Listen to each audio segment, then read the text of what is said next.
everybody. Welcome back to another episode of the best new fucking podcast on planet Earth. Anything better. Episode 16. Episode Joe Montana with myself, Paul Virzi.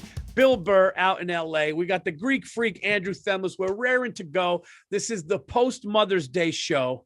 And I got to tell you something, dude. Mother's Day is a bunch of fucking horse shit. Okay? It is. Listen, I love my mother. Okay? I love my mother. I call my mother. I even drove up to see my mother 40 minutes from my house. I showed up. I gave her flowers. Me and Lucas went up there. I gave her flowers while the girls went and did their nails and everything like that. I'm not saying it's bullshit because it's disrespecting women or your mother. I'm saying it's bullshit with like the reservations are overpacked at the restaurant. It makes the service at the restaurant suck. Everything is overpriced. The same shitty pasta dish is over fucking priced. You know what it's like, Bill? To me, it's like Valentine's Day, where it's just a way for them to fuck you financially for shit you do normally. Am I wrong? Paul, never go out on a holiday. Yeah. Ever. It's ridiculous. New Year's Eve, fuck that. Valentine's Day, fuck that. St. Patty's Day, fuck that. Easter breakfast at the IHOP, fuck that. Fuck all of that. Go out on Flag Day because nobody gives a shit. Was that you who said, I think it was you who said, go out on Valentine's Day the next day, where it's just calm and you actually could, you could actually sit and talk to the person and have a normal conversation instead of the ladies, they like to go out. They like to see what the other women are wearing. They like to look at the couples. They do decorate the restaurant. Whatever, Paul. Anything that just keeps them happy, and maybe you can come home the next day, have a couple hours to yourself. Stacey, I have no idea, but it's good that they definitely, Here's the thing with Stacey. Stacey wants to see I give a fuck. This is what I figured about my wife. She doesn't necessarily care about Mother's Day. She wants to see I give a fuck enough to plan a Mother's Day for her. So she always says, listen, she goes, I'd like breakfast at home. Do whatever you want. I like breakfast at home, maybe a little fruit. If you guys could cut up a fruit bowl for me. All right. She goes, our garden has fresh chives. If you want to cut up those chives and put them in my cream cheese, you could do that. She always says things like that. I'm not asking much, just get me a cup of coffee, chop up some fresh chives, put it in my fucking cream cheese. Give me some a bowl broccoli of fruit. Flowerettes, as a side to the fish I want you to cook me tonight. Nothing, you don't have to do this. This is just, it's really like a ransom letter that's read by the person rather than you. Like, if you ever want to see happiness again, you will comply. Oh, what's going to happen on Father's Day? Because I'll tell you, on my Mother's Day, everything my wife wanted, I did. She wanted to fucking stay in bed or whatever. I watched the kids all day. All day until 5 o'clock. It was my son's time for him to get a bath or whatever, and she said she'd come in. So I clocked that. So because dude, I know, listen, I know how it's gonna, how play it out. Father's Day, it's like, here you go, here's your fucking tie. You said it, and then you have Family Day. Yes, but my wife on Mother's Day is an absentee parent. Like her dream Mother's Day is to get away from us. No, but that's normal. I think that's normal. Like they want. I think it's totally normal. I just want to be able to do that. Well, no, I do because a big Father's Day thing for me. This is the thing. She got the flowers. She got the mani-pedi. She got we cut up fruit. There was what's funny? She bought the ingredients. I woke up in the morning. There was a fucking pineapple on the counter, right? So me and Sophia I'm grabbing a knife. She had strawberries. She really just wants to see if I wanted to wake up and do it and give a fuck. And I did. And she went out and I got flowers for her. I got flowers for her mother, my mother. Here's what I'm doing though, Bill. And I want every listener of Anything Better. Okay. Every father listening to this, you got to double down on Father's Day. This is what I do. I'm golfing. I don't want calls. I don't want what hole are you on. I don't want what's your ETA. I'm golfing. I'm smoking sticks all day. It's 4 hours out of the gate. That's definite. Right. I am back when you see me pulling the driveway. 100%. Think of me as you in are South not Carolina. To check in. Yeah. Yes. So what I'm doing is I'm making Father's Day in this house as important as Mother's Day. In fact, I might even ask for more just so we balance it out. I'm going for it. I'm going for it. I like it. You know what it is? You're like the best player on the team. Scottie Pippen just got that Mother's Day. I mean, what are you going to pay Jordan? Right. And here's the thing. They're allowed to see themselves as the Jordan in the relationship. Why shouldn't you? If that's them living their best life. Yeah. Why am I Scottie Pippen? He's still a Hall of Famer. I can't buy a sneaker with his silhouette on the side of it. Father's Day is one comic. I'm going to not even do it justice. This guy did a joke about just how nobody gives a fuck about Father's Day. How Father's Day is like you throw him a golf shirt and make him scrambled eggs and it's over. You know why that is, Paul? Why? The mistake we make as men is we don't hold them accountable for our emotions. Okay. They make you accountable for their emotions. If they're not happy, you're not happy. If you're not happy, she doesn't give a fuck. Yeah, she'll get over it. You're being a baby, and she just fucking walks out. You have to make them, you got to hold them hostage the way they do it to you. Yeah. We could never say to them what they say to us. One time my wife goes, oh, get over yourself. Oh, cry me a river. Oh, you want a cookie? One time she even joked. She goes, what are you being a little sissy pants? And I laugh, right? Like she'll do it jokingly. She go, really, Paul? What are you little? And I'm just going, if I ever said, oh, you little girl, you little fucking little scaredy girl, anything like that. What are you insecure? Over. Paul, this is how you have to do your demands here, okay? You have to stay even emotion. Be like, this is what I want for Father's Day, okay? And when you see her look at the list, and she kind of said that like a serial killer, Bill. Yeah, and when she says it, well, nice it up here. When she looks at your list, and she does one of these, one of those, like you're asking for a lot. You can't take that bait.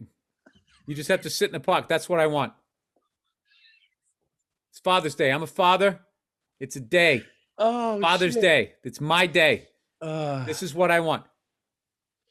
And then when she goes, maybe hold up her list of demands. Be lit. Mine's actually shorter. See that? Yeah. This is what you wanted. Check. Get out your pen, sweetheart. This is all getting checked off. I am not getting it's not Father's morning. Yes. It's not Father's half a day. Yep.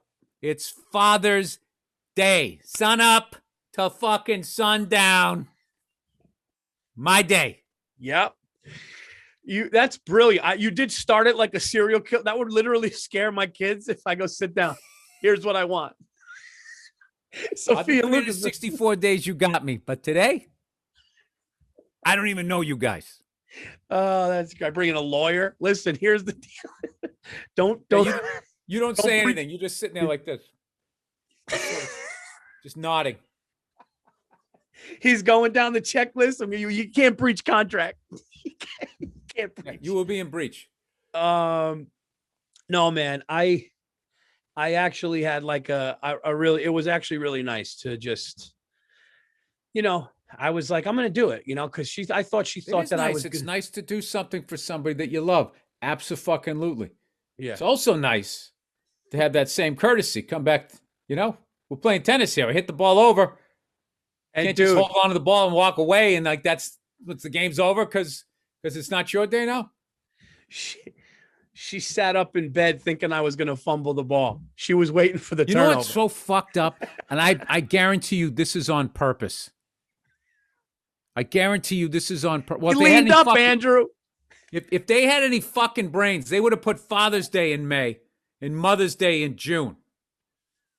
Because then the woman would have to step up because she knows Mother's Day is, they manipulate. So it's like, well, I don't want to do shit for him. But if I'm a douche now, as dumb as I think he is, he's going to remember this a month later.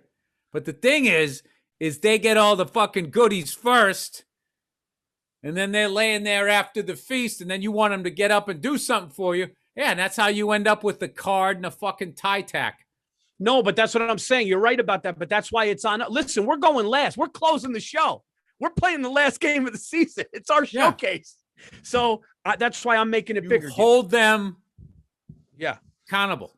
I'd start talking shit now. What you do is you go and that Mother's Day was how great was that? It made me feel really good. Made me feel really good to do all that. Oh my God, sweetie, all that. And I go, and I cannot wait for you to return that favor next Father's Day. And then she'll laugh because you got her. They'll actually respect your fucking AA manipulation game. I mean, they're playing at the pros. They're fucking all-stars at it. And they will appreciate.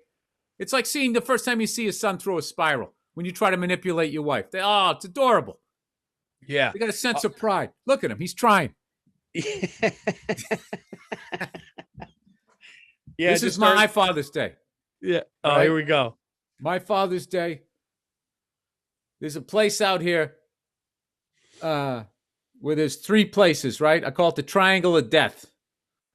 All right? Fucking unbelievable barbecue. Across the street is an ice cream joint where they make fucking great root beer float. And then you go back across the street and there's a cigar bar. Oh. I'm going bam, oof, bam, bam. And Paul, I don't know how long it's going to take. I don't know how many cigars it's going to. I haven't had cigars since February. Dude, you throw a massage parlor in that fucking mix and you could die that day. Dude, it's one of my favorite places on earth. Oh. That little fucking triangle right there. That's incredible. The barbecue is ridiculous. The ice cream's fucking ridiculous. And then I have a cigar. I'm not fucking hurting anybody. I'm doing that. I will not be called. I will not be texted it. I'm leaving now. And when I come home is when I come home. You know what's funny about you? You love the right soda. You love the right soda, and you love Bill Burr loves a fucking root beer float. Okay. The one thing I know about my good friend Bill is he loves a fucking good root beer float, and I've seen the level of disappointment on your face when the wrong root beer is brought to the house. They don't do it. They don't do it right. I do have. I am partial to the old school ones because I grew up on them, the A&W and that mug one. I drank mostly A&W, but I got to be honest with you. A lot of the artsier ones, it's like an IPA. It's like, all right, it's, it's fancier, but like I still prefer the usual suspects. Budweiser or a Miller High Life was my shit. I was a Budweiser when I was underage drinking, right through drinking and driving conviction. And then I went, when I got more mature, I went to the champagne of beer. Yeah. There was just something about that bottle, man. It feels like it's 3 ounces. You turn into Frank the Tank. Like, it just fucking goes down. It's so good when it touches your lips. My dad got me into cream soda once. My dad had an ice cold cream soda that was in the glass bottle once. And same company. I think it was A&W. And I remember having it as a kid, and I was like, "Oh, that's a good." And here's a good alcohol. Cream soda's great, dude.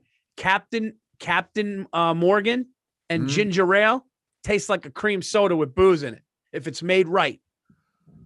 Oh, I didn't need to know that. Yeah, it's somebody goes, "Dude, you like cream soda?" They go, "Get a little Captain Morgan and ginger ale." And oh man, it's like just like getting hammered on.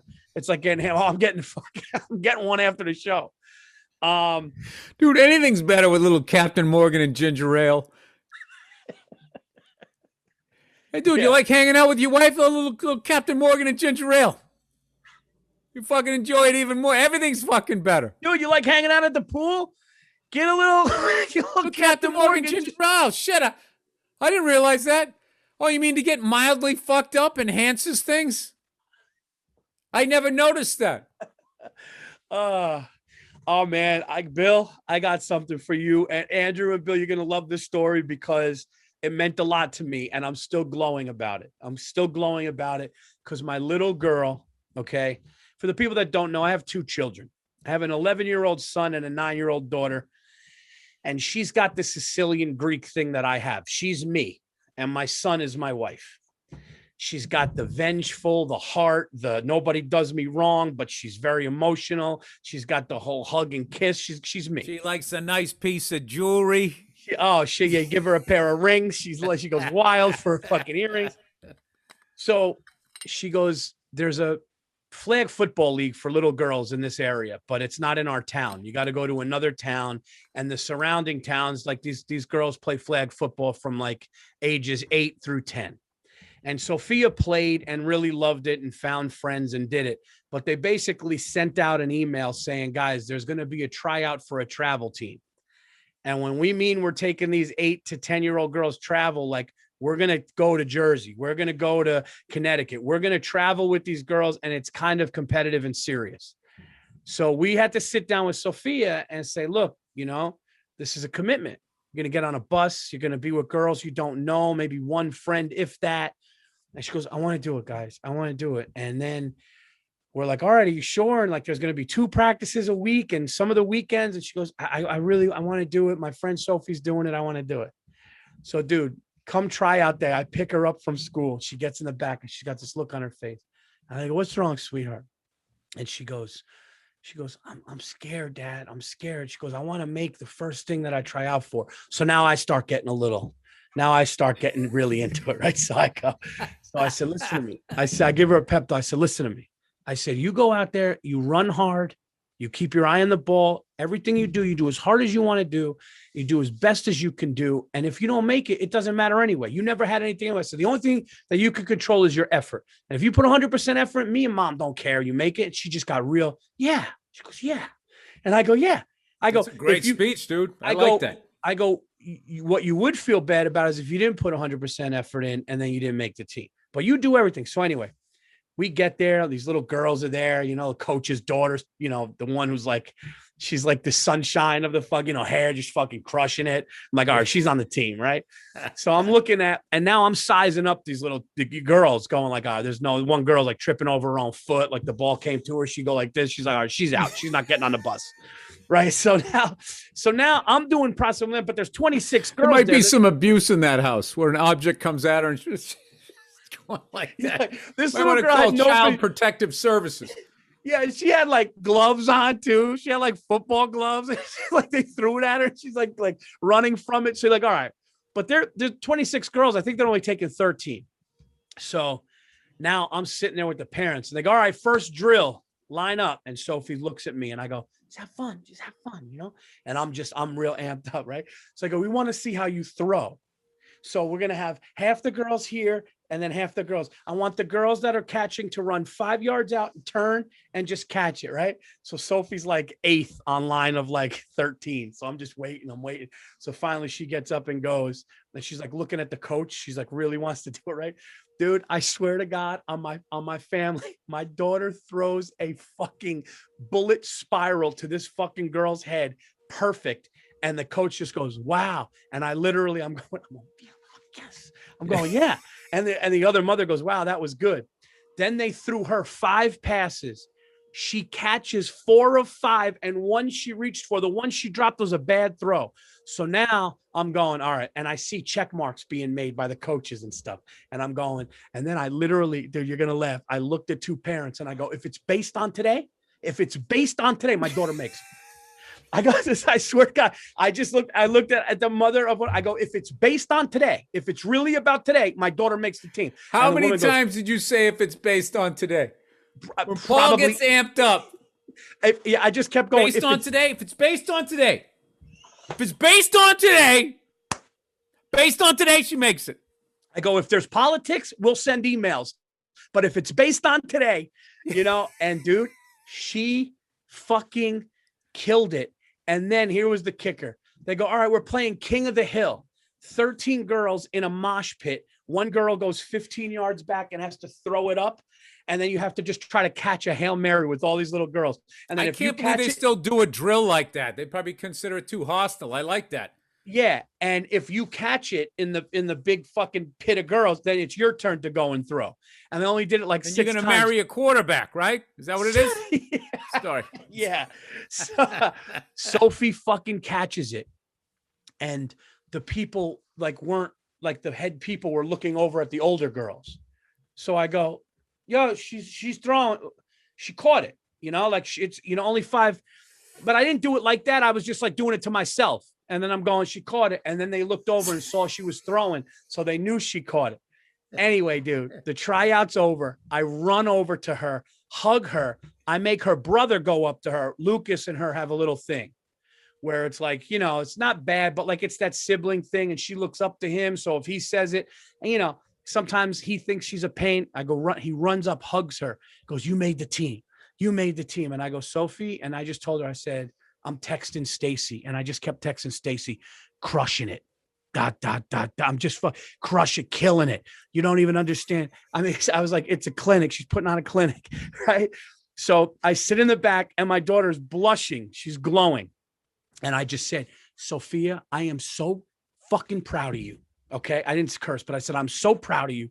I said, you did everything. I said, I don't care if you don't make the team. I said, first of all, if it's based on today, you made the team. That's it. That's a fact. Back to the based on today. Today. If it's based on today, you showed up and I go, you are clutch. I go, if you don't make the team after the performance today, I said, I'm telling your father sending an email because I'll say, listen, I appreciate everything, but based on that tryout, my daughter did everything that was asked, but I think she's going to make it. And she's just, now we're waiting. So maybe on the next podcast, I'll be able to tell, but dude, I got to tell you something, man, seeing my little girl show up like that, nervous, and then just, and then you know what she said to me, dude? She taught me something. This is what she said to me. She taught me something. She goes, I go, you just got to have fun. And she goes, yeah. She goes, I just decided to have fun. She goes, because if I wasn't having fun, then I knew I wouldn't do my best. And I was like, yeah. She's like, but if you're having fun. You know how long that took me to learn that in life? And she goes, yeah, because if I'm not having fun and I'm nervous, then I'm not going to do my best. Right, Dad? And I go, no. She goes, but if I'm having fun, I'm definitely going to be at my best. And I was like, and I looked at her, I go, you just taught me something. And so now we'll find out, but I will tell you this, and I can tell you this wholeheartedly. If she doesn't make the team, I'm raising hell in the town. That much I can tell you. That much I could tell you because I just wanted to hear it again. I just wanted to hear it again. I knew there was no way you couldn't lay up. I'm raising hell. I'm raising hell. What did you just say? I just knew. I was like, I knew if I didn't say shit, you were going to, that much I can tell you. And I was thinking in my head, oh, he has to say that again. I just waited. You know me well, my friend. That much I can tell you. You know me well. Oh man, well, you got to do an acting gig where they got that classic. You say the last line at the end of the rant twice. You know, yeah. There will be hell to pay. There will be hell to pay. Dun dun dun, and the fucking guys over the hill. Kurt Russell in Tombstone. You tell him I'm coming, and hell's coming with me. You hear me? Hell's coming with me. Dude, that movie, by the way, Tombstone, one of the most underrated, and Val Kilmer's depiction of Doc Holliday in Tombstone is one of the best character performances. Oh, he was amazing in that. Dude, he was so great in that, man. Kurt Russell, I watched this movie that it was called Heaven's Gate. Not The Cult. The movie's called Heaven's Gate. I watched the first hour. It's like 3.5 hours long. And it expired. I got to rent it again. You get 2 days to watch it. I got 2 kids. I can't fucking squeeze in a 3.5 hour movie in 2 days, right? So it was the guy, Michael Cimino, who made, he directed The Deer Hunter. And he won Best Picture and Best Director. He did Thunderbolt and Lightfoot with Clint Eastwood and Jeff Bridges. He sent the script to Clint Eastwood. Clint Eastwood was like, I love this guy. You direct the movie. The guy was on a tear. And then after that, Deer Hunter, and he won Best Director, Best Picture. The next movie he made was Heaven's Gate, and it bombed. And it was called like one of the biggest flops ever and one of the worst movies ever made. Dude, I'm watching the movie. It's like, there's a beginning scene, kind of like The Deer Hunter, where the wedding scene's really long. This is like a college graduation, was really long. But when they got into it, what's going on? It was like a good movie. It's like, this is not even close to being the worst movie ever. I've seen movies worse than this win the Best Picture. Chariots of Fire. Worst movie of all time. You know how That big fucking The English Patient. I mean, I've seen fucking so many of those fucking movies that won awards where you just like, I mean, it was all right. This movie was better than those. Those won the Oscars, and saying that this thing was the worst fucking movie ever made. And I really think there's like there's this thing with like when somebody spends a lot of money, and the second there's a little bit of a bad buzz, like everyone just wants to see it. Yeah. Just shit the bed. I mean, the worst movie ever made. I mean, come on, man. Remember the one where the chick licked the stripper pole there? Oh yeah, yeah. What about Showgirls? Like the about acting in that was just like the story. Everything was fucking bananas. It didn't even make any sense. What about that Kevin Costner one? The Kevin Costner one where they put like What a World is a good movie. I didn't even see it, but they said that was terrible. They said no. They just get into. They want to see it, Paul. They want to see somebody who's going for it in life go down. Go down. You got the award. We got the award. Now let's watch you fall off the other side of the fucking mountain. I was sitting there watching it, looking at the cast. It's like that Heaven's Gates, like Jeff Bridges, Chris Christopherson, Christopher Walken. I'm like, how the fuck can this be bad? Yeah. Like, how can this be the worst fucking movie ever? So I got to watch the rest of it. But it kind of fascinated me because I watched another movie, that Year of the Dragon with Mickey Rourke, which was the same director did that one too. And I thought that was funny, like a classic Mickey Rourke thing. Like, this guy's on the outs, his movie bombed, and Mickey Rourke's like, yeah, I'll fucking work with them. So that's what I've been doing that and studying for this fucking instrument exam. I got this thing coming up for my instrument rating, so that's been taking up a lot of my time. But I've been keeping up with your goddamn Knicks, man. I didn't see the end of the Laker game. It hurt. It could. I can honestly say it's in the top 5. Hurt me the most because we're up 10 in the fourth. We're up 2 with 10 seconds left. We blow that. Then it goes to overtime. Then they're beating us in overtime by 5. Then we go up 1 in overtime with a minute left and lose that. I mean, Bill, I was getting text messages. People were going, Virzi, I'm not even a fan of the Knicks, and I'm feeling for you. Like, one guy was like, dude, I'm a Celtics fan, and I want to see them clinch tonight because we would have clinched last night. Dude, I was heartbroken. We still could clinch the playoffs, but, dude, we have 3 games left. We dropped from 4th to 6th last night. I know, yeah, because everybody's so close. Everybody's tied in the East, so brutal, man. It really, really hurt. But, hey, man, that's God, dude.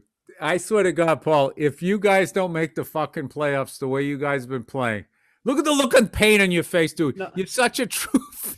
If they don't, dude, I swear to God. This is how much love I have for you. Like, I will literally give you, like, unless you reach out to me, I'll give you at least 3 to 5 days to process that.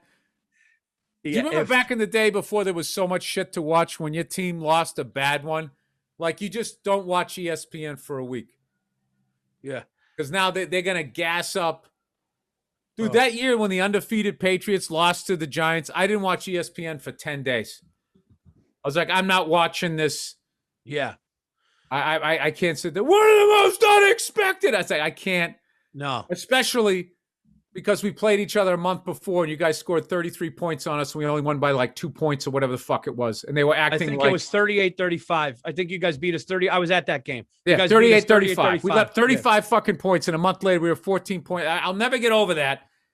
The bullshit hype of that. And then I got to sit there and act like Rudy just beat the fucking New England Patriots. I really had difficulty. Not that you beat us, as much as that hurt. The storyline, that whole, we're underdogs. Nobody gave him a chance. It was like, Yeah. First of all, it was probably too high of a point spread because of. No, it's Vegas keeping money on both sides of the ball because every shithead who doesn't watch fucking football all year shows up and puts money on the game, which I did this year. I didn't watch as much football as I should have, and I bet the hell out of that Super Bowl. It happens.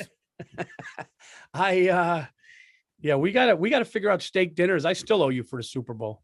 And one of the fucking, I don't give a shit about that. This is what we have to do. I have it like, I have it in here. You know what I mean?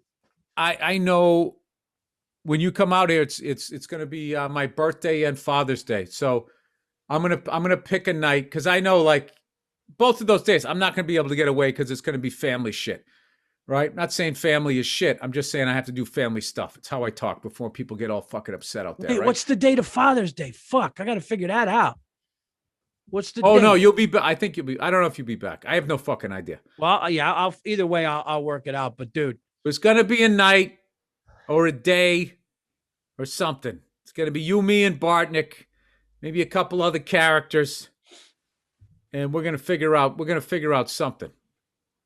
What is that? What's the date of it? It's the 20th. 20th. You'll be back. I'll be back.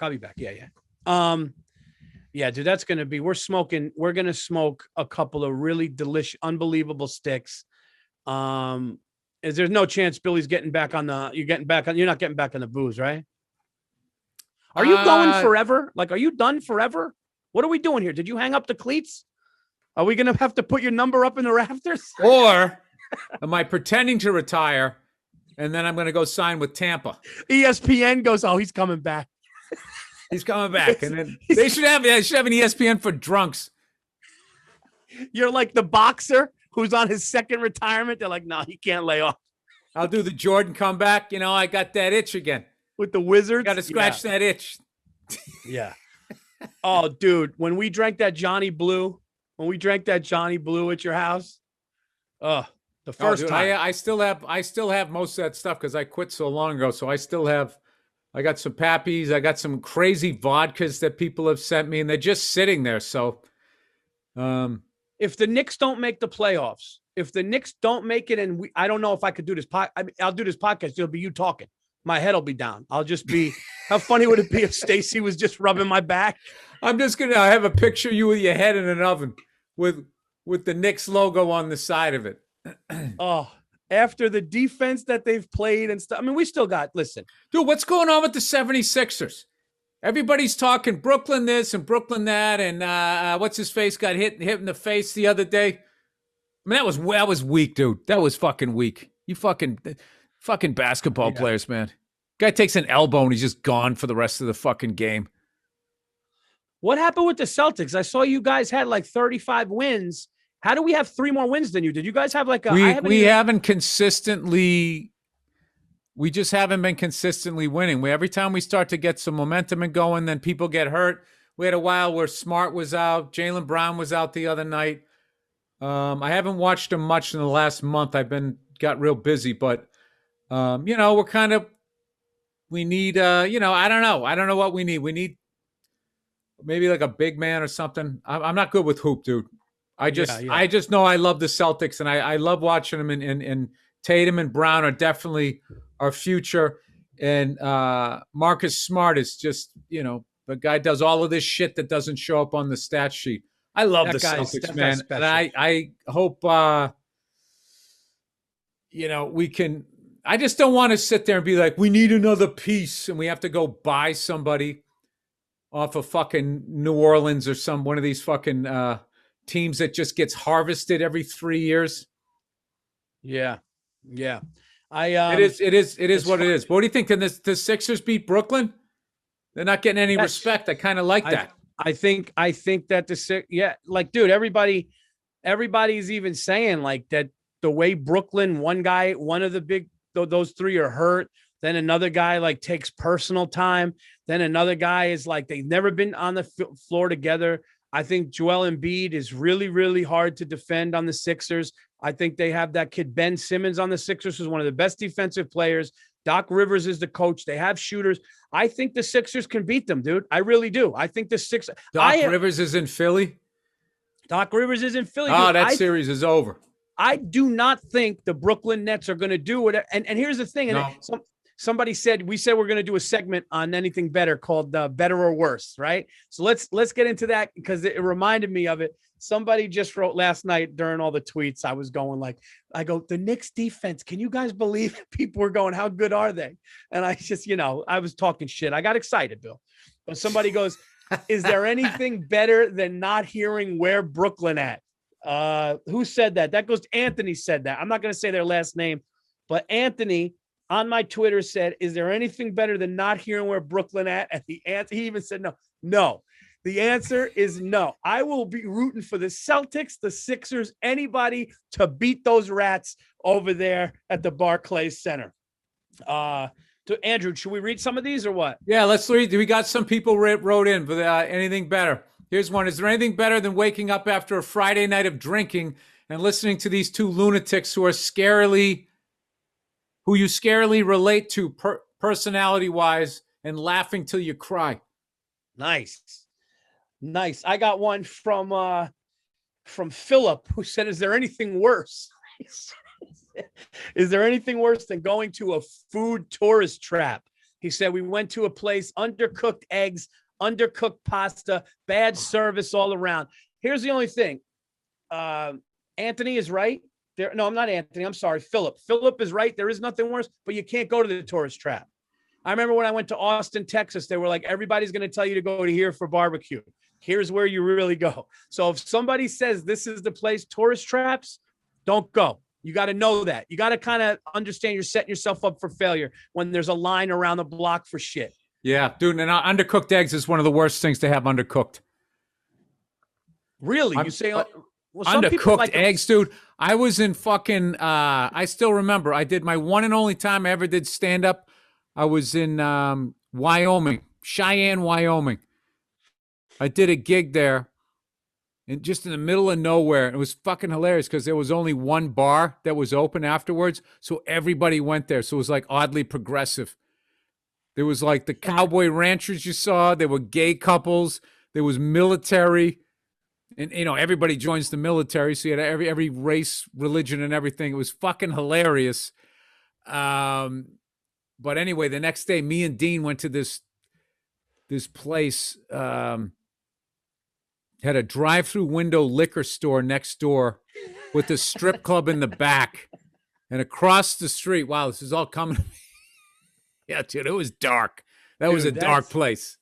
Dude, that's fucking horrific. A drive-through liquor with a strip club drive-through liquor store, and I think you could also get like videos behind the counter. And then in the back room was, and all the way back was like a titty bar or a peep show type of thing. But across the street, like diagonally or something like that, was this little place where you could get breakfast. It was a mom and pop type place. And I swear to God, dude, the fucking chef must have been sick that day. Because I ordered eggs over easy. And dude, I could still see through the fucking eggs when it came to my plate. I was just... That's different. Yeah. That's like I'm Rambo and I'm going to fucking, or Rocky, going to drink. Mac Weldon, everybody. This year, spring is going to hit a little different because we're all finally starting to get back outside and see friends again. No matter where your adventures take you, bring the comfort and style of Mac Welding along for the ride. Trust me, your closet is going to thank you. Whether it's their hoodies, polos, tees, active shorts, everything in the Mac Weldon collection mixes and matches seamlessly to fit in with any other trendy products you have. Men's essential socks, shirts, hoodies. Come on, underwear. Paul. Wait, did I fuck that up? No, you're good. Just, you know, I want a little smoothness here. I feel bad with my fucking nasal congestion here. You're very choppy today, Paul. Men's essential. I know I'm subconscious how I'm sounding. Men's essential socks, shirts, hoodies, underwear, polos, or active shorts. Mac Weldon promises comfort and a consistent fit. Versatility, look great, feel great, just like I always do, right? Yeah.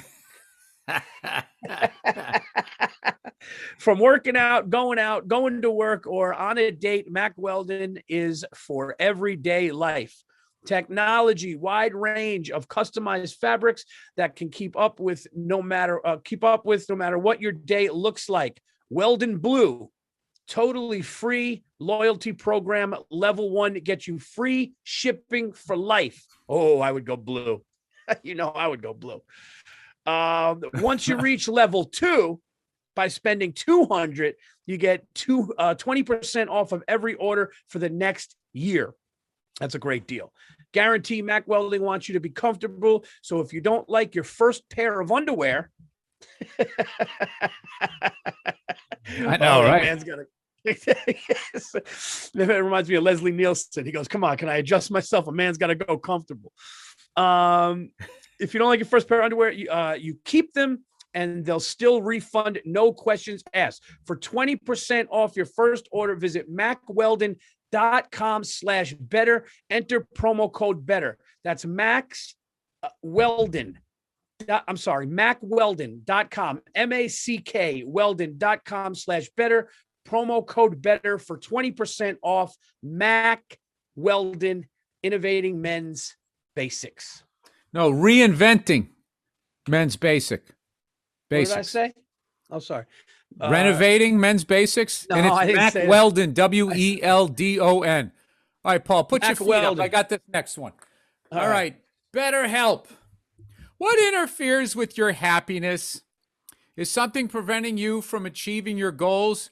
Talk about your personal health experience. Oh, Jesus. Mental health goals, importance of taking care of mental health. Yeah, because if you don't find your inner happiness, you're going to make other people around you miserable. Who wants to be that person? I don't. BetterHelp will assess your needs and match you with your own licensed professional therapist. Connect in a safe and private online environment. It's so convenient. You can start communicating in under 48 hours. It's not a crisis line. It's not self-help. It's professional counseling done securely online. Send a message to your counselor anytime. You'll get timely and thoughtful responses. Plus, that was such a timely and thoughtful response. Thank you, internet therapist. Plus, you can schedule weekly video or phone sessions, all without ever having to sit in an uncomfortable waiting room. Oh, that's the worst. BetterHelp is committed to facilitating great therapeutic matches so they can make it easy and free to change counselors if needed.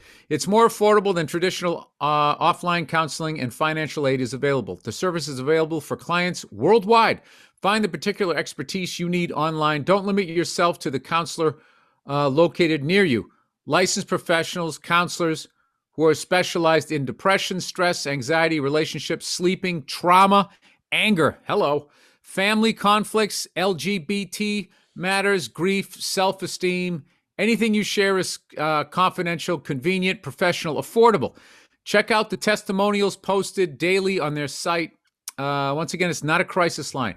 In fact, so many people have been using BetterHelp that they are recruiting additional counselors in all 50 states. I bet the counselors like it too, because what if you get somebody who's really nuts, like a Tony Soprano?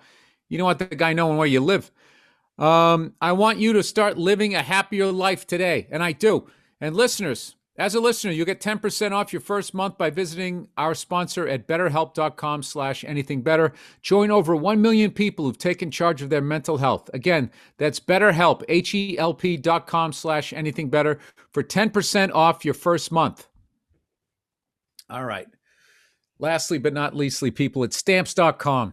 Simply use your computer to print official U.S. postage 24/7 for any letter, any package, any class of mail, anywhere you want to send. Once your mail is ready, just schedule a pickup or drop it off. It's that simple. With Stamps.com, you get discounts up to 40% off post office rates and up to 66% off UPS shipping rates. Not to mention, Stamps.com is a fraction of the cost of those expensive postage meters. Stamps.com is a no-brainer, saving you time and money. It's no wonder nearly 1 million small businesses already use Stamps.com. So stop wasting time going to the post office and go to Stamps.com instead. There's no risk. And with the promo code BETTER, BETTER, you get a special offer that includes a 4-week trial plus free postage and a digital scale. No long-term commitments or contracts. Just go to Stamps.com, click on the microphone at the top of the homepage and type in BETTER. That's Stamps.com, promo code BETTER, Stamps.com. Never go to the post office again. That's called crushing it, Paul Virzi. Hey, right. Paulie, where you going to be? I am going to be next week. I'm going to be at Side Splitters in Tampa, Florida. I'm doing a bunch of shows. I'm bringing Joe Bartnick with me. We're going to be there. I'm going to be doing shows May 20th through the 23rd, Thursday through Sunday, bringing the new hour. Come out to that. June 11th and 12th, I will be in Austin, Texas at the Vulcan Gas Company. And June 25th and 26th, I will be at Wise Guys in Salt Lake City. Tickets are going now. Definitely come out, watch the show, and enjoy yourself. I hope to see you guys there. You can go to paulverzi.com for all my tour dates as well. That's right. Catch Paul Virzi at a comedy club before you can't. Hey, Bill, where you going to be? I think July 2nd or July 3rd, I'm going to be at the Cosmopolitan in Vegas. Is that one night or two, Andrew? 2 nights, Paul. Bingo, bango.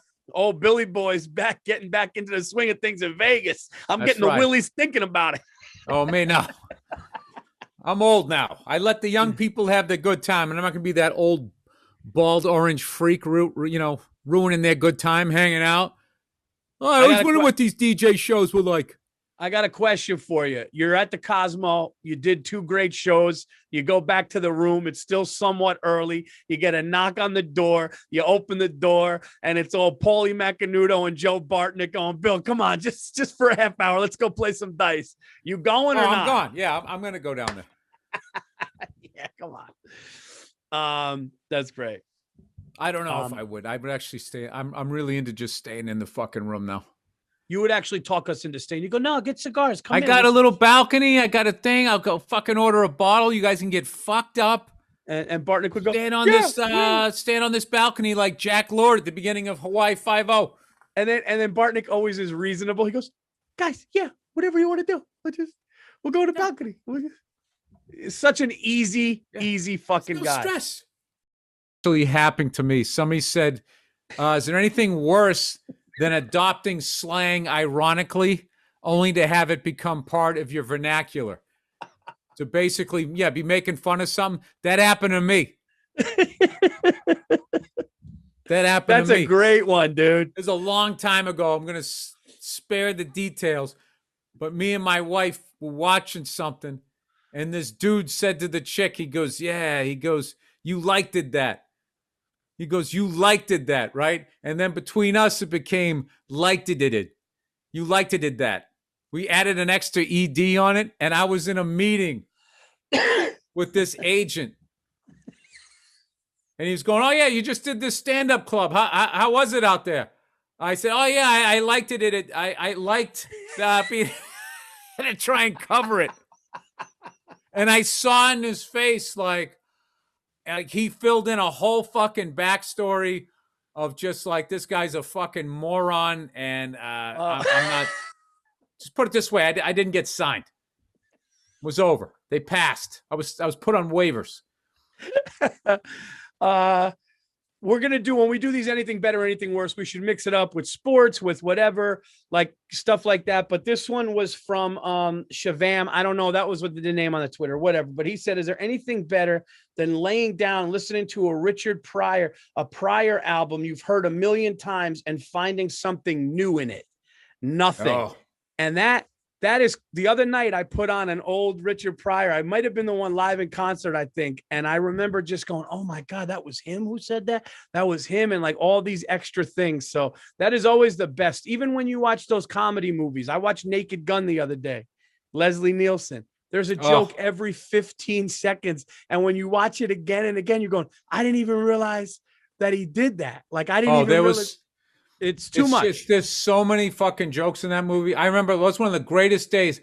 I was, that movie came out. I want to say it came out in December because there was some sort of event. I was working in a warehouse and they had either some company party or a Christmas party. Maybe it wasn't December. I don't know when it came out. Andrew, you looking that up? I think Naked Gun 1, the first one. All I know is we had some company event. So all the guys in the warehouse, we all got together. And some of the chicks from the carpet area, we all got together and we went out and watched The Naked Gun and just fucking crying, laughing. Oh, it's so funny. It was even funnier because we were all there. And then later on that night, we went to the company event and we were all still underage and all went out and maybe I was like 21. 88. I think I was 20. What's that? 88. It came out in 88. Yes, so I was 20. When did it come out? Like what month? Do you know the release date? Whatever it was, there was some sort of company event and we went there, underage. People didn't give a shit then. They had booze there and we just got absolutely fucking annihilated drunk. That's dancing to like Tone Loc and all this shit that was like the jams, Bananarama. You want it? You got it. Oh, that was 89. No, this was like I was at the Funky Cole Modena. That shit. Oh yeah. And it's a cruel summer. That was Karate Kid. Andrew, Oh, Karate. That's the biggest. That's the big hit from Karate Kid. Is when he moved and like he was there dealing with everything that his mom when he moved to the Valley from Jersey, and it's a Bananarama. Cruel Summer was on the major part of that. It came out. Well, I can't read that. December 2nd. Oh yeah, so it was our Christmas party. Yeah, December. That's great. Yeah, we talked about that for like 3 years. Just going like, dude, that was the perfect day. What about Naked Gun 2? When he went to the Blue Note was the name of the bar. And on the wall, they had a picture of the Hindenburg, the Titanic, and then Michael Dukakis' headshot. Yeah. Dude, it was just never ending. While the fucking characters are telling jokes. Dude. And keeping straight faces because it was deadpan, like literal humor. Like, I don't know how Leslie Nielsen did that. Here's one. Here's a good one. Reminds me of something. Is anything better than putting on warm socks after a cold shower? And the person writes, "No way anyone can beat that." I love the confidence of that one. Like that. You know what? I got one that's the opposite. Somebody goes, "Is there anything worse than wet socks?" Listen, let's be honest. That's a bad one.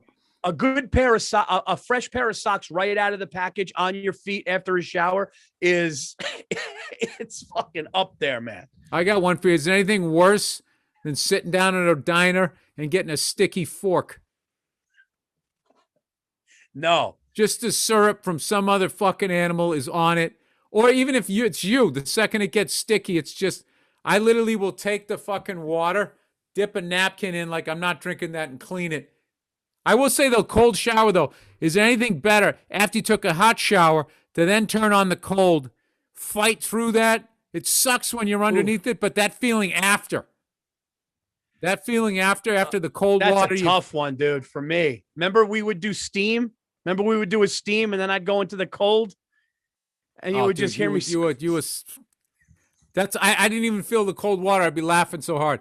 I'd hear Virzi in the stall over just going, ha, ha. Oh God! I couldn't handle that, man. Yeah, you guys took that like a champ. I don't know how you. Dude, these allergies are just killing me, man. Dude, I never had allergies until my mid-30s, and now I'm sneezing. My eyes are red. You got allergies or no? That Claritin D shit's not working. Nothing. You don't get that pollen shit, Andrew. You? I think like. I mean, if I inhale some pollen, it makes me cough, but like I don't turn into, I don't get like that hay fever. My wife gets allergies. Oh my God, dude. I'm going to sneeze. Hold on. Go ahead, man. Dude. No, it's all genetics, Paul. You know what I mean? Dude, my car is kicked. I got my can't car. Help it. You just, you're part of a weaker family tree. No, man, I never had them until now. I don't know what's going on. You're allergic to nature. I mean, it's normal. Dude, I'm allergic to the sun, so I mean, I can't judge you. It's a give or take. No, I got my Lexus cleaned, and I got the fucking, I got the whole package, inside out, cup holders, the whole deal. I got the car completely wiped down. I got her shoes shine, detail, the whole thing. And the next day, my car is just caked over in green pollen. Going, fuck, it's brutal, man. You got to get a tarp. Dude, my dad had a cover. He had a cover for the seats. Dude, getting out of my dad's car was like a 10-minute ordeal. I never just like everything had to be covered, wheels covered, draped over. I'm like, that's Dad, fucking great, man. I love that shit. He did preserve the car for 18 years. You know how my dad lost his Mercedes after 18 years? I know. Flood up to the window. Thing had. I still remember there was a guy when I was on my honeymoon. We were in the south of France. Oh, Billy World Traveler. I was out there and this guy pulled up with a Mercedes that was from maybe the early 90s. I got married in 2013. So this is 2014. We finally went on the honeymoon. And he pulled up in like broken French, I was able to tell him how much I liked his car, and how much ask him if he was the first owner and shit like that. And this thing was immaculate. Yeah. It was still like showroom condition, and it was like probably like a 91 or a 92. Like, I don't know if they had the S5, if it was called the S550, but it was the big shot one back then, before they came up with the S600 and all the other shit that they have now. No, there's something really cool about keeping the car and just holding on to it. You know, like I was going to get rid of my car, and then I'm like, no, you know, the only thing is I got over 130,000 miles on it, but that doesn't mean anything, dude. The Lex, it's all highway from here to the city, and they're the thing that it's a fucking engine block, dude. What it takes to like the fact that people's cars shit the bed at 150,000 miles is because they didn't take care of it. I mean, there's shit that's gonna go, you know, the belts, the timing chain, whatever the fuck that is. I don't know much about cars, but it's just like if you just maintain the damn thing and get stuff fixed along the way and do maintenance and that type of stuff. I mean, theoretically, like the engine should last forever. Dude, they find fucking cars. I watch those car shows all the time. They'll find one that's been sitting in a barn or outside somebody's house for 30 years. Yeah. You know, they shoot a little they do a little something with the carburetor. They shoot some gas down there, air, whatever the fuck they do. They start the thing up. I've seen them do it with cars from the 1930s. And somebody's like, you know, my fucking Chevy's got 150,000 miles on it. I got to get something new. It's like you don't. It's the disease. It's the allure of just getting something new. Like my car, I'm going to drive my car like forever. Like the seat's finally getting broken in. And what's great is no one really rides in the thing, at least in the front seat or the other side. My daughter sits in the back, you know, with the kid seat. So like all those seats are like immaculate. Yeah. And the driver's side seat is starting to get like broken in and shit. And if it looks cool. And I don't know, all those old school guys, they used to hang on to cars. You know? You are, guys, I said this 1,000 times. I will say it again. Bill Burr is the most Italian, non-Italian kid I've ever, from food to the fucking like the way you treat your fucking possessions. You know, I think you don't hold us no, dude, I had Irish Europeans in a high enough light. You just think we're drunks that can shake off a fucking hangover, which we are. Which we can. You fucking guys, you're like soccer players. Oh, my fucking head. Yo, guilty as charged. That is 100%. I need a cappuccino. Oh, I will tell you this, dude. I don't fucking drink coffee at all, but every once in a while, when I have if it's an afternoon and if I have a little cigar, a fucking cappuccino, forget about it. Yeah. Fucking love it. I hate how fucking Donnie Brasco ruined Forget About It. That was such a fucking awesome. You could use it for just like they explained it. Then I remember these fucking people out here made me stop saying it because I would say it, then they'd go, forget about it. Yeah, and ruin it. Like, ruin thinking it. that I was doing the movie. It's like I wasn't. That's what people said. Espresso's really good too. When Sinatra was on Carson, and he was telling that story is that the one with the little cup. That's the one I. That's like. The little one. Yeah, and the Burt Young in Pope of Greenwich Village, which you've still never seen. I know. I got to see that, and I tried. I put fucking lye in his coffee. Yeah, man. How come those classics aren't there? Pope, I can't get it. You got to join Hulu and then get the Cinemax appendix, the add-on, the rust proof. You got to add fucking Cinemax to your Hulu purchase, and then you can find it. It's one of the most underrated fucking movies from back then. Here, I got a Shark Tank. Invention for you. Ready? Here's what you do. I hate those guys. I want a TV where I can just go, hey, movie, right? The way you talk to like Alexa, movie, then a movie catalog, classics, then classic comes up, all vocal, Pope of Greenwich Village, blah, boom. Okay, buy this for $20. Done. What's happened? Why can't we do that now? It's 2021. I could talk to Alexa and ask Alexa what fucking, what's going on in India. Paul, they can't just give it to you all at once. Your fucking head would explode and they'd make no money. Why can't a fucking iPad do what a laptop can do? Why can't a laptop do what an iPad could do? Because then you'd only buy one. It's all about just keep giving you a little bit more, and you just keep going. When are they going to do this? When are they going to do that? That Cat Williams joke. Cat Williams. That's one of the all time. Cat Williams is a beast, dude. I was watching one of his specials the other night. Going, this might be one of the funniest fucking comics I've ever seen. Cat Williams is one of the most fucking hilarious. That joke, electrifying. I never use that word. Performer. That drug dealer joke where he goes, yo, that last shit I gave you was okay, but this shit right here, he goes, this shit right here, he goes, that other shit that was all right, but this dude, I was fucking crying. He goes, this shit right here. I wonder if he knows how much he crossed over, because I remember when his shit came out. Every comic I knew was like, dude, that fucking guy. I was watching this shit there. That guy is fucking hilarious. He paces the stage too. Like I because like he just he also master at the volume thing.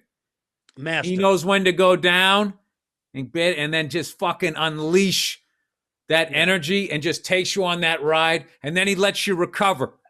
Brings it down again. Dude, the guy he's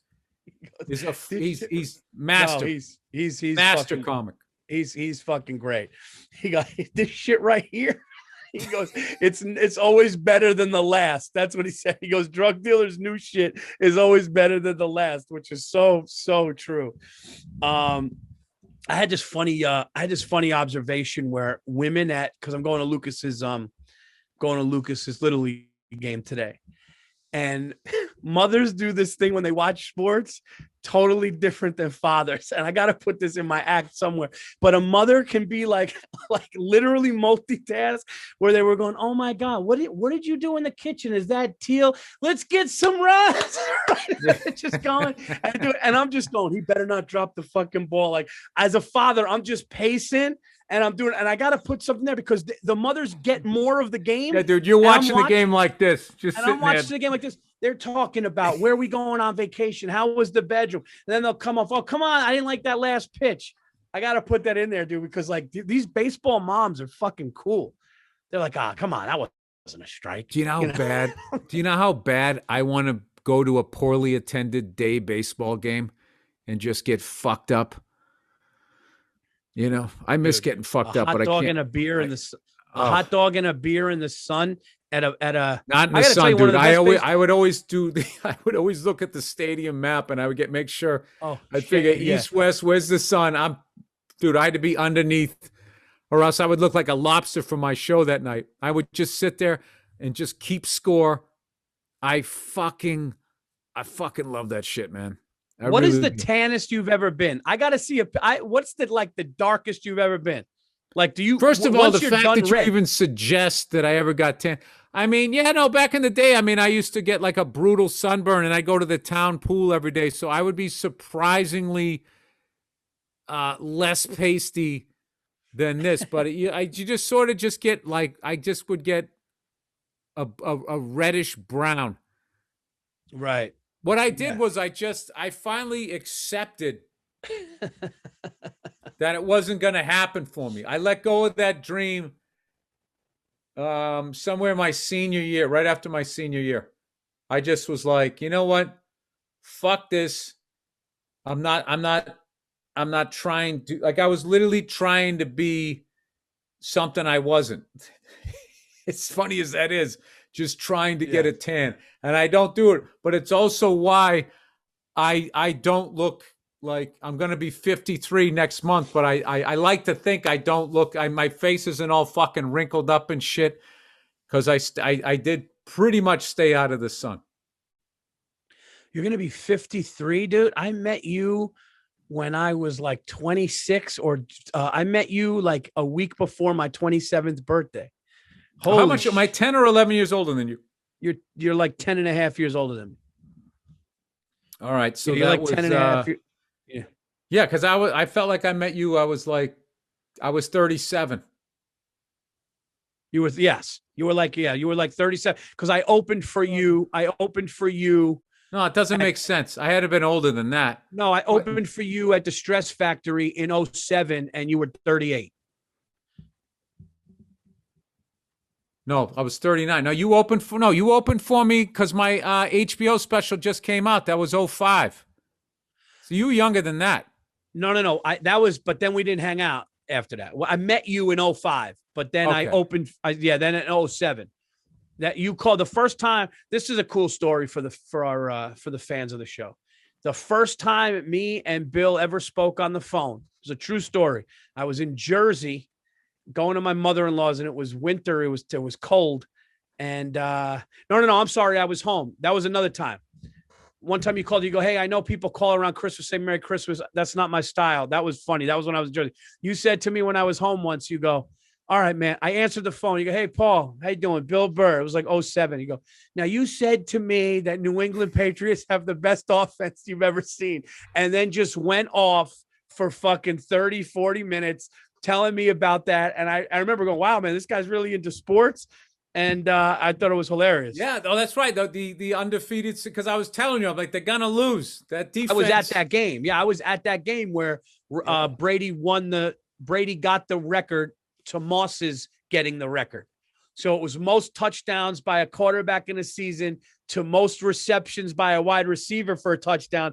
And it was Brady. And I was standing next to my buddy, Nick. And I looked over, and I always tell you a story. And I go, why is he single covered? And Brady took a 3-step drop and threw a fucking bomb to Moss. And he went in. Now, I don't know. It's going to kill me if Edelman comes out of retirement and goes to Tampa. That's going to kill me.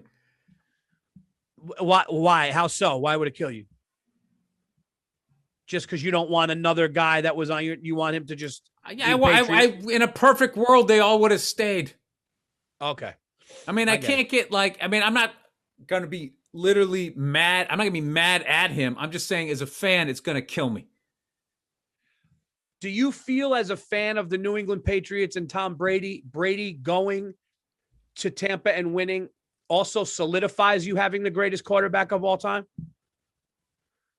Yeah, and I wish more people would say that, as opposed how to do they saying not? This solidifies that he's better than Bill Belichick. And the amount of people that say that don't understand that Bill was the guy behind Bill Parcells, and they don't understand that Tom has 7 rings and Bill Belichick has 8.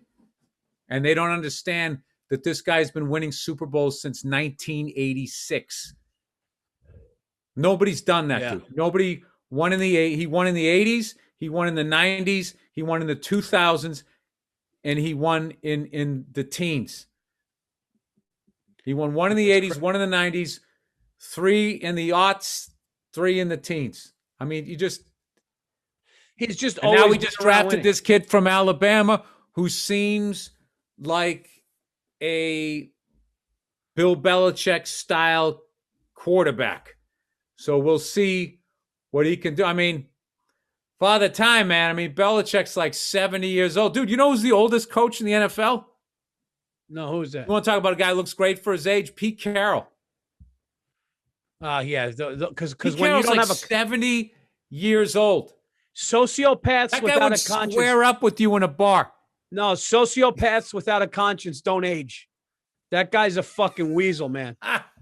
I'm telling you, there's no conscience with him. There's no guilt. So there's no guilt. He's the type of guy, I'm not saying he's done this, but he's the type of guy that if he cheated on his wife, just come home and kiss his kids, not even think twice about it. That guy's a sociopath. 100% Pete Carroll's a sociopath. Okay, what are you basing that on? Just, he's the type of guy, first of all, let's be honest. Sociopath, they kick a field goal and he goes, woo! I know, but the way he got out of USC. I mean, he left USC fucking high and dry. He knew there was a shitstorm coming to that fucking team. What do you think? Sneaky Pete didn't know that hurricane was coming? He ran out that back door like that fucking guy in every blues song. His bags were packed before his last bowl game. That fucking sneak. Dude, he ran out the back like the locksmith in Pope of Greenwich Village. I'm going to keep fucking saying that to you till you watch that movie. Listen to me. I watched that Sons of Sam, that guy Maury Terry, who fucking realized that David Berkowitz wasn't the son of Sam, that there was fucking multiple of them in that satanic group in Yonkers, which they just fucking proved, which is crazy. And the public didn't know it, right? Wait a minute. What? Exactly. So the son of Sam. There is no exactly. Where did you get this information? It's right now. Look at it's a documentary that's out. I think you could see it on Netflix. It's called Sons of. Oh, you watched the documentary and you were convinced Courtney killed Kurt. No. I wasn't convinced. I said it raised good questions. It raised good questions, and I wouldn't. No. Don't doubt fucking back off. Don't you Pete Carroll and run out the back door in that one. I wouldn't doubt it. I wouldn't doubt it. No, that's no, Paul. Paul, you were at category 5. Now you're tropical storm Paul on No, I'm probably a category. No, I watched another one. I'm probably a category 3. You've watched that. You're like, dude, did you see that Kurt and Courtney? Dude, this chick killed her husband and got away with it. And I was just laughing, going, Paul, you watched the documentary and you kept staying with it. I finally just said, I was like, Paul, do you really think a drug addict from 3 states away killed her husband and fucking got away with it? There's just a lot of fishy things, man. You know, with a shotgun shell. It's the point of the documentary is to raise questions.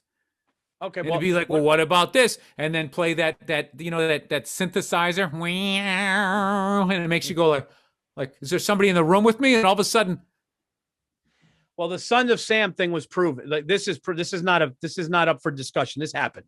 This is proven. The son of Sam. It just got proven that Michael Berkowitz, David Berkowitz. Sorry, Mike Berkowitz is my fucking agent. Yes, David Berkowitz. Yes, David Berkowitz killed. David Berkowitz did 2 of the shootings that happened. Another man by the name of John Carr did it, and another man by the name of Michael Carr did it. And they were killed, and there was a satanic group in Yonkers that met, and it was we're going real fast. They were killed when? Who killed them, and who said they did? Did the cops say this? Yeah, well, yes, the cops have said it, but the cops have said that the other suspects are now dead. In this, we got to watch this. It's all real, Bill. It's called the Sons of Sam and Maury. Well, you can take that documentary, as The Rock used to say, turn it up sideways and shove it straight up your candy ass, because I'm not watching it.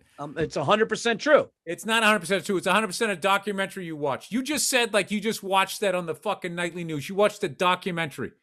My whole family, everybody that I knew called and goes, those Michael Moore documentaries, they act like people in Canada are nice.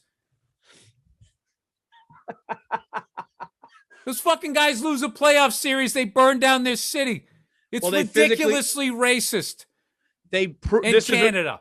And Michael Moore, just to make a point of look how nice they are compared to awful America. And it was in his documentary. There's no libel or slander evidently in a fucking documentary. I would tell you this. I mean, you're not going to watch it. If you watch it, you would know. It's the whole thing. And a lot of people did know. It is reported because he was in a place where he physically satanic cult dude is fucking. First of all, what is Satanism, Paul?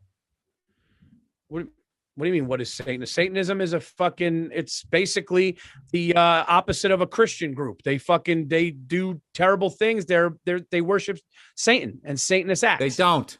Yeah. They don't. Different types. There's different types. No. Well, I'm sorry that I'm not up on my. What is it? Okay. Well, the Satanist that I talked to way back in the day on Uninformed, he was saying that a true Satanist doesn't believe in the devil. That's organized religion bullshit. A Satanist is someone, they just live for their own pleasure. Like, I don't want to have kids. I don't want to be in a monogamous relationship. I just want to eat, sleep, drink, fuck, do whatever I want to do. And they make it like a lifestyle. They're not saying, no, we don't do any fucking, unless he was lying to me. But I think if he's lying to me, he would have tried to get me to join or show up for a sacrifice where I was the sacrificial pasty lamb. Yeah, well, I didn't know that. So it's basically, that's almost seems like not an anarchist, but like, that seems like, what's the fucking word? You're a self-involved, selfish cunt. It's what? A hedonist. Yeah, hedonist. Yeah, hedonist. Okay. Where a lot of religions is about anywhere from like moderation to totally denial and guilt and all of that shit, like in the Catholic religion, where you're already you just were born, you're already sinned. So I am not watching something. Let me just tell you. I'm just telling you. So I just want to tell you because my mom lived in the neighborhood. The Berkowitz and the two guys, the guy that he said the dog and all that shit, that was in Yonkers, and there were sketches of the guy who did it. There were sketches, and there were 3 different sketches, and they were all different. And then when you see it's John Carr, his brother Michael, and David Berkowitz. They worked together. So David Berkowitz was arrested as a son of Sam and admitted to the murder, but it wasn't just him. Yeah, you cracked the case, Paul. No, it just wasn't. It wasn't him. All him. Wasn't all him. It's okay. If me, you and Themeles went out and killed people randomly, and you got caught, and then me and him ended up dead or killed ourselves, you're the son of Sam. That's all it was saying. Anyways, I digress. That's not Paul, I've seen shit where like they're training cops, and everybody's sitting in a room, and a guy comes in, and he goes bam, bam, and then runs out of the room. And the cop goes, all right, I just got shot. What did that guy look like? People don't even get the shirt color right. And you're telling me there's a guy sitting there fucking shooting a 44 fucking Magnum at you, or you're looking at a guy doing that, and like the sketches aren't going to be a little off? No, but I'm talking about witnesses that saw it from a distance. That's exactly what I'm talking about. They saw it from a distance, which is even more difficult to get an accurate sketch. Right, but then how does a sketch look exactly like the guy? It looked just like John Carr. That's the thing. Because Paul, I could do a bad fucking sketch and find a guy who it looks like. That lives that's in the same Well, group. black people have been talking about that forever. They just have a sketch of a black guy. A certain build or whatever. Dude, if you do a bald, sketchy guy of my build, I'm going to look like him. Hey, that kind of looks like Bill Burr. How many times do you drive down the street? Look at that Virzi looking guy. All right. Fair enough. I'm just saying it was very interesting, Doc, and it was all, That's not what you're saying. You're saying that they cracked the code and they solved who did it, and it's these 2 other guys and and I'm saying I'm calling bullshit. I think it's a theory. It's an interesting theory. It could be true, but it has not been proven. It's been presented as a theory. There's a big difference. The NYPD kind of admitted it. The NYPD admitted it in the doc. They're saying, like, look, we know we got the guy that we saw, but there were people working with him. That's what I'm saying. And then when he got caught, those guys just stopped. And the guy that investigated it, Geraldo Rivera, had him on. 2020 had him on. Geraldo Rivera, there's a credible guy. No, I'm saying he was on all those shows, and then he fucking proved. Those shows are trash, Paul. Bill, that's why the guy got shit for going on those shows, but he needed somewhere to get his word out. The only person working with him was to promote his project. He's trying to make fucking rent, make a little bit of money, get himself a nice piece of ash. There's a whole economy around this, Paul. I mean, listen, you can say for sure no, but I think that when you watch this documentary, and Berkowitz admitted it himself. Berkowitz in jail said it. The crazy guy who was talking to the dogs? What did he say? Well, now he's a devout Christian, okay, and he's helps with the jail. That's he's supposed like to make him better. I think he just got even crazier. No, he said he said I don't want to relive this. Stop asking me questions. And he said he'll ask one more time. And then he said they asked him. They said, David, did you kill this person? And he goes, yes, I did. And he goes, did you kill that person? And he goes, yes, I did. And he goes, did you kill that person? And he goes, no, I did not do that. And he said, so you weren't there. Was it John Carr? And he goes, yeah, it was John Carr, that one. And he goes, did his brother do this? Yes. David, did you kill this person? Yes, I did. Then David, because no, but I was there. We watched it together as in a van. So that's talk to dogs. I'm telling you, but you got to even hear that because there's a whole description of that too. There's a whole story about that. The media is going to tell us what we want to hear. You know something? When the cops come out, yeah, detectives, and they come out and they say, we looked at this shit, we got some DNA, and we proved it. I'm not going to fucking sit and waste 90 minutes of my life going, ooh. Well, it's 4 hours. It's 4 hours. 4 hours? It's 4 episodes. Well, I went through that period in my life. I read Beyond Behold a Pale Horse. I got into the Federal Reserve.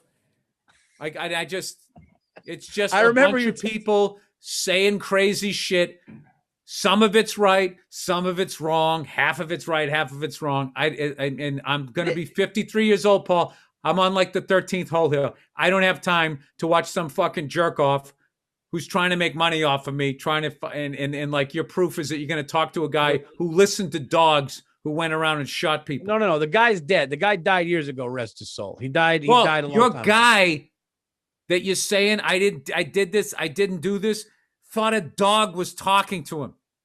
If that guy told you where to invest your money, are you listening to him? If he wants to start a podcast with you, are you going to, I mean, the fucking source, like your footnotes are fucking, I don't know what to do with them here. Geraldo Rivera, a guy who talks to dogs. No, I would say he went like on all Shark Tank. Shows. You like Shark Tank, Paul? Hey, guess what? I'm out. I love Shark Tank. I'm out. I fucking hate Shark Tank. Those Why? fucking assholes preying on those people. They don't have any money. They got their little dream. Oh, that sounds like a good idea. Hey, let me take this big chunk out of your fucking company because I'm going to take you to the stars. No, you're not. You're going to keep it for yourself and buy a mountain of fucking cocaine or more Botox or whatever the fuck it is you're doing. And the way that they sit there, like, ooh, look at us. We have all this fucking money. Well, why aren't you out there managing it? How come it didn't make you happy? You're still so fucking empty you got to do a TV show about how great you are? Fuck all of them. Hey, man. As comics, we know about going out there. I noticed when you open a can that sometimes you cut your finger. Hey, stop right there. Let's stop you right there. How many units have you sold? Are you in profit? What are your margins? What are your margins? And they're acting like they're playing chess. My wife watches that fucking show. I would rather watch The Real Housewives than that stupid-ass fucking Shark Tank.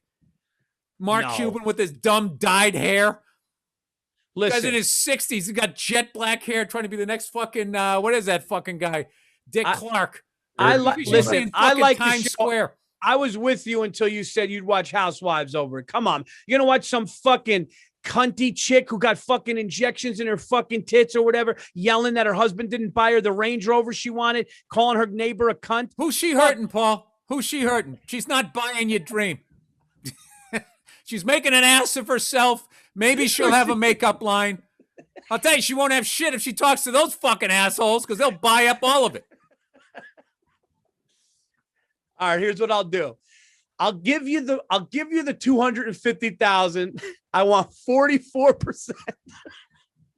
Oh, no, you know what I love too? Is then the other guys sit there and try to pressure him into it. You gonna walk away from that? Yeah. Take you the deal. Broke fucking so-and-so? Yeah. No, I don't like when they try to take 50% of a company. I like when they make an offer and somebody says no, and you watch them, they get mad. They're like fucking children. Yo, my brother. They get fucking mad because no one tells them no. My brother's friend went on the show. My brother Steven's friend went on the show in like season 3.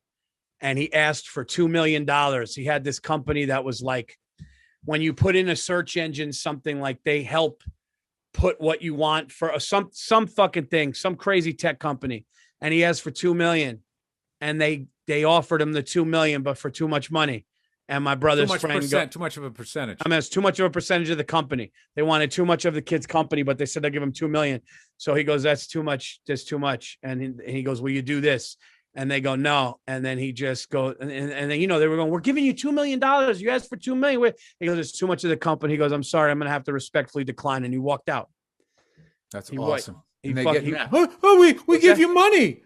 If I have a problem, I stick a bag and I give it money. I everything about the show, I can't stand. They're acting like they're trying to help those people. They aren't. They're trying to take advantage of them. He's a millionaire. He's crushing it. I'll find the name. I'll find the name of it. He's crushing it. No, I'm saying what I don't like about that show. That's what I don't like about that show. What's fucking hilarious, Paul, is all this fucking narrative out there about that exact fucking thing that's going on that show every night. And everybody's, oh, I love it. I don't know. I don't understand people's fascination with rich people or divas walking around treating people like shit. They can't get enough of it.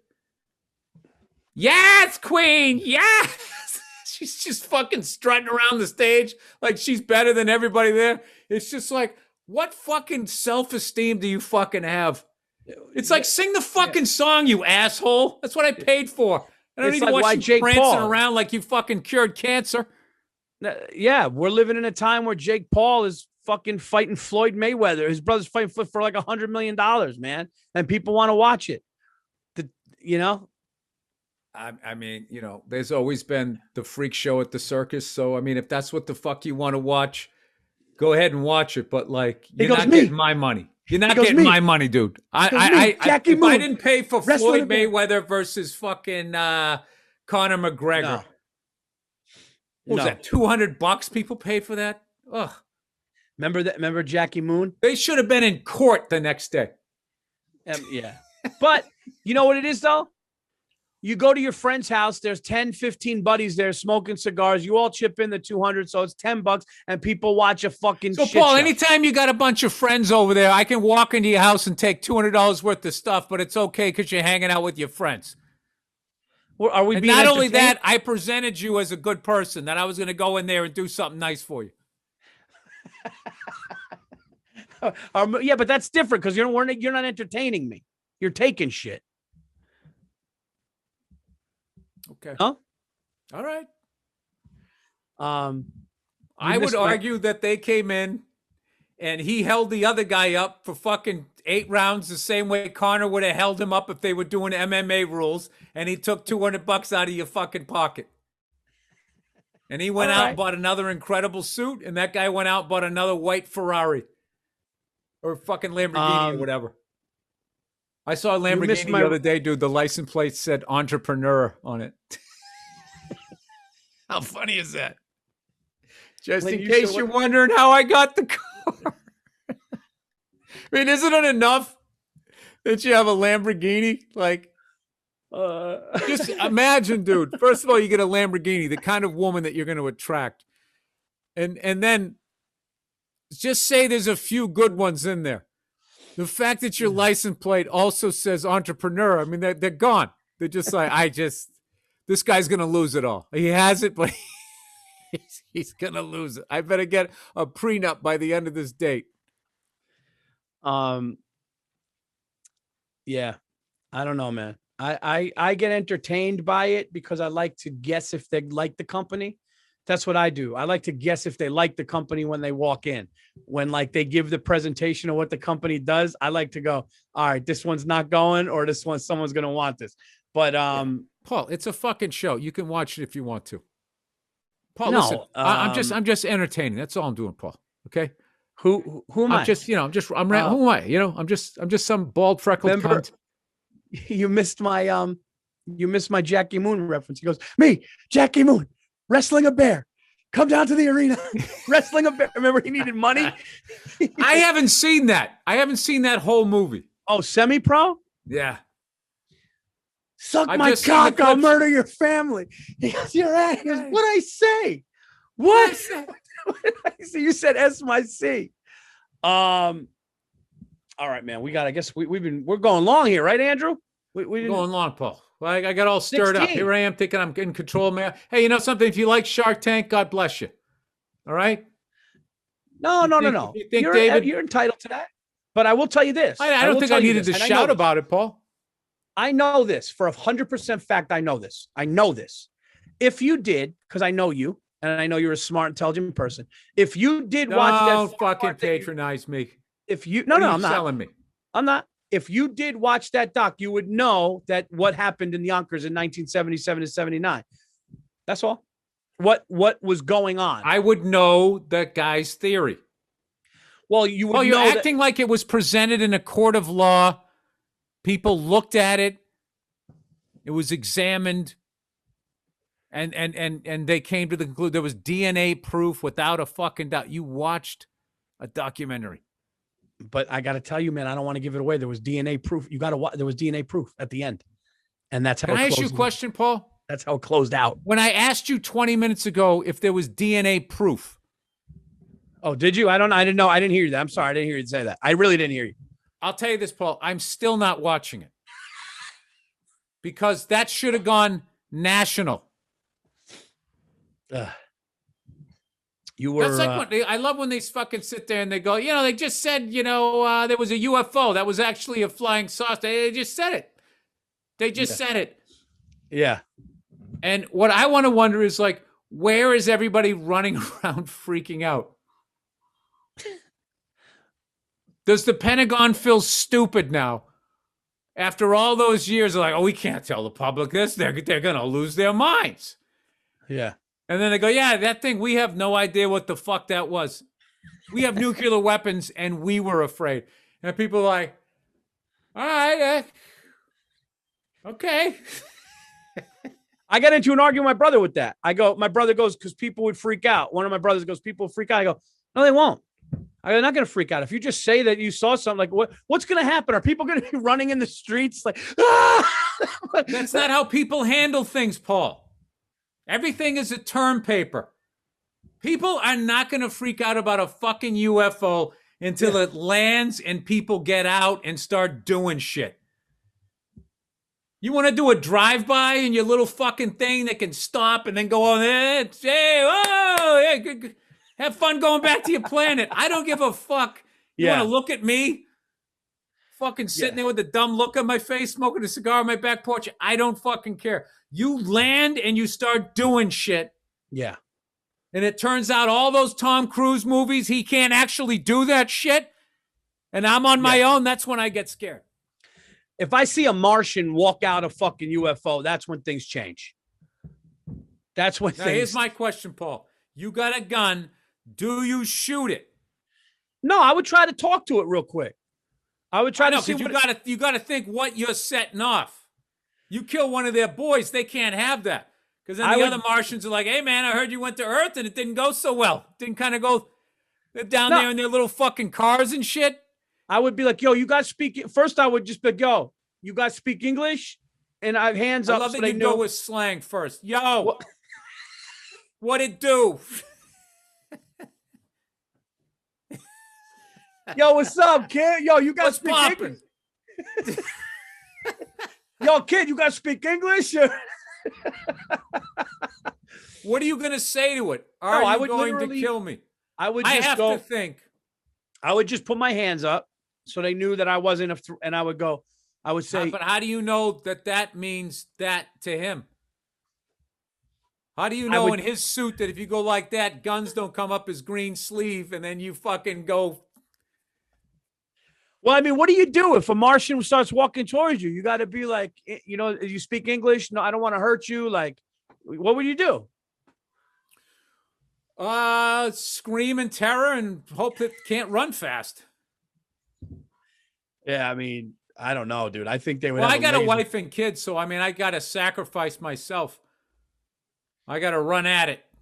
Dude, what if it liked you? What if you reasoned with it? What if it liked your energy? Well, then it should fucking do something to convey that. I mean, if it's kind of coming up the fucking lawn, like,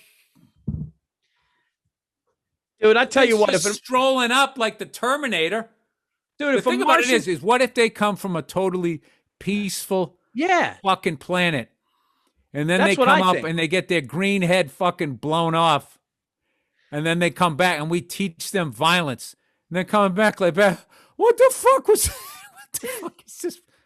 Or maybe it's the cockroach theory that people had in New York, that if you kill a cockroach, you leave it there so his friends see it and they know to pick another apartment. Do you go that road? Do you leave it fucking laying there? Dude, we would have that thing smoking weed with us, drinking a Miller High Life in fucking 1 hour. I'd have a Knicks hat on that fucking thing. It'd be sitting down on my couch. Why would you do that to the Martian? Why would you make him a Knicks fan? This thing is used to traveling at light speed. The Knicks do not move at light speed. You guys have been in the shitter for 20 years. All right.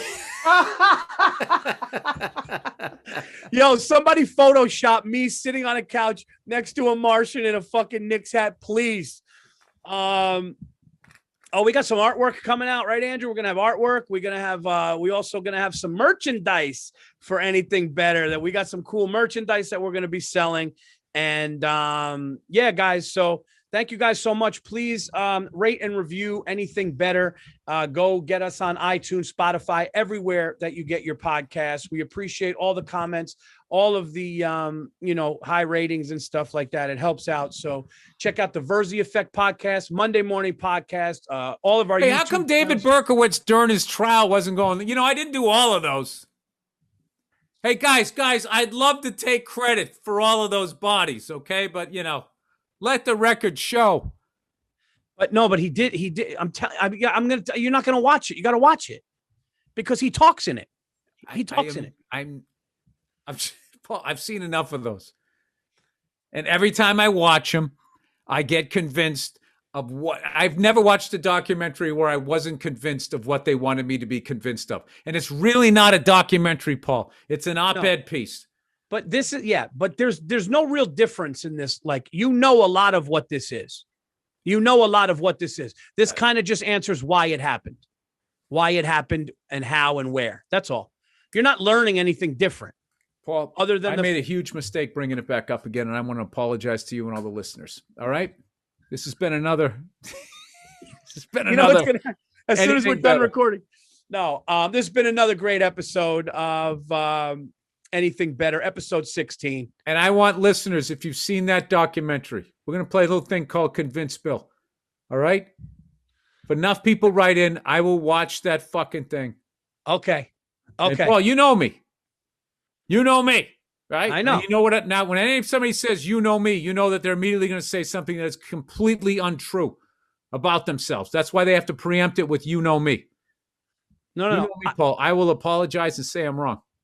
Guys, I think you're thinking of this as some crazy twist in that case, and it's really not. It's just kind of some things that people were not educated to. That's all. But yes, guys, write into Bill. I mean, there's people out there trying to say like that fucking kid who went into school and killed everybody didn't even happen, Paul. And they'll make a documentary being like, let's say, hey, here's your evidence. It didn't happen. This isn't a documentary. This is more, actually, you know who actually does this? It's not a documentary. Now they got DNA proof. I mean, you're all over the fucking road. It's a limited educational series narrated by limited education. That's what I need, Paul. I need Paul maximum Giamatti. education. Paul Giamatti. Paul Giamatti. It's what? Paul Giamatti. You know Paul? Okay. You know him. Yeah, he's not drinking Merlot.